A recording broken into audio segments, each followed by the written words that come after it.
Hello, my name is Dibanjan and welcome to the fourth video journal in the area of discovering how to work with our anxiety.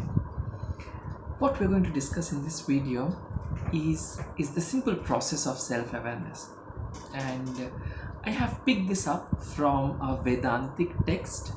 It may not be directly from a psychology book, but I found this tremendously relevant to the kind of work that we are doing.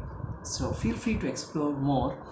The name of the book is Drishya Viveka, and there are multiple talks on this by a monk called as Swami Sarva Priyananda. So I am contextualizing that knowledge to be applied in our context, and if you want to know more, please do explore that video. It's phenomenal, right? So let's play a small game. Okay, what we're going to do is we're going to observe certain things, and we're going to take 3 steps in it, and to go probably deeper into that observation. First, Drishya Viveka means the science of observer, and that is what is being observed. So I have the phone in front of me.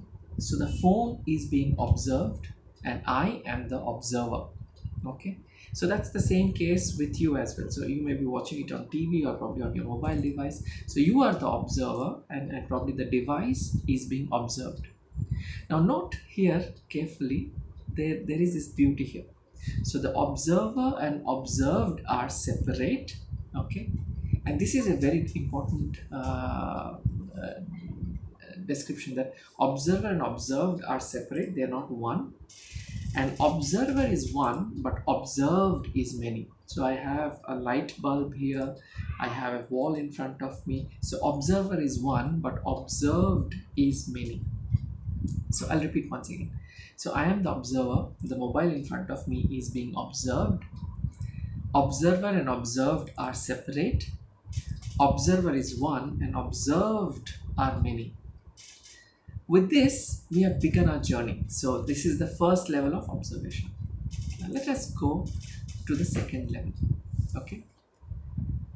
Can you see me clearly? Can you smell anything around you? Okay. So is any part of your skin probably itching? Now look at these 3 questions. So I asked you a question with respect to sight.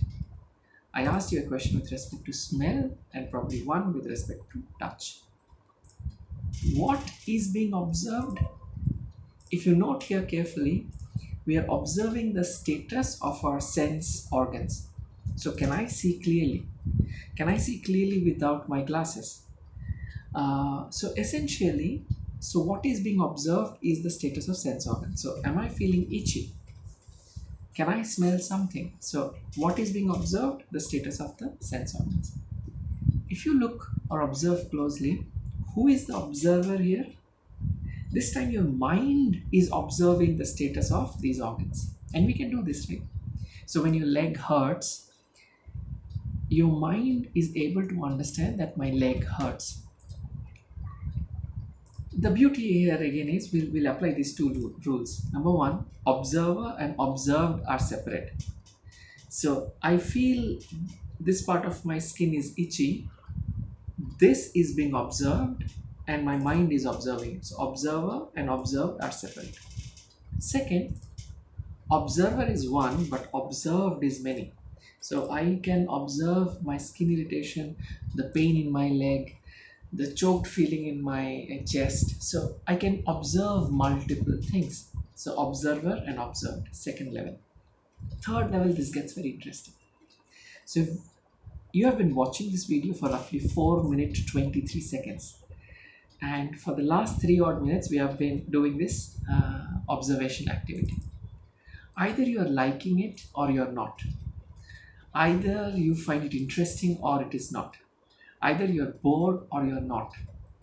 No matter what the status of your mindset currently, you know it. It's not that I am coming and telling you, hey Ravi, you are bored. Hey Sunil, you are bored. So essentially the beauty is you are now able to observe the state of your mind. Am I confused? Am I interested? Am I tired? Am I bored? Am I angry with these examples? So you are able to observe a state of your mind. And now look at it. Who is able to observe this? It's your own mind. There is a deeper sense of self, who you are, and that self is able to observe your state of mind. You are not your state of mind. This is the beautiful observation here. So you get angry sometimes, and then that feeling goes. You feel happy sometimes, and that feeling goes. You feel upset sometimes, and that feeling goes. But you have been observing these feelings. Now look at this rule again. The observer and the observed are separate. The observer is one, but the observed is many. So you experience happiness, sadness, grief, anger, love, disgust. So observer and observed are separate. And this process is essentially is the process what we call as being self-aware. So if I ask you now, as you watch this video, who are you? What are you witnessing? So do you feel fresh? Do you feel tired? Do you feel excited having heard this wonderful concept? So you are self-aware. And one of the previous videos we discussed the beauty of who you are is that you are hungry and you know you are hungry. You are angry and you know you are angry. And this is the beauty of being self-aware. So I would like you to try this out, where you could probably play that witness and see what is rising in your mind and probably just bear witness to it. And that's the beginning of our journey of being self-aware. I hope this made sense. If you have any questions, do leave a comment and then probably I'll try and answer it in even more detail. And as I told you, do explore the video by Swami Sarva Priyananda. It's far more elaborate and far more richer in context, and I hope you enjoy it as well. Thank you so much. See you in the next video.